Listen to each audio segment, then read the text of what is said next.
Hello guys, in this video I am going to show you how to enable the floating icon in the Foodpanda application. But first I just want to mention, don't forget to subscribe to my channel, because at 10,000 subscribers I am going to show you my whole YouTube revenue statistics and growth strategy, as well as how to make money online. Let's jump into it. First of all, open the application on your phone.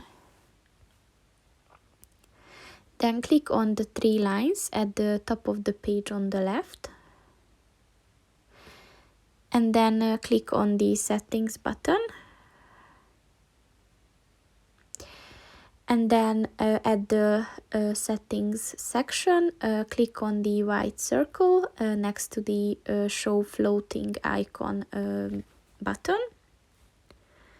And this will enable this icon, which can, for example, show the status of your order.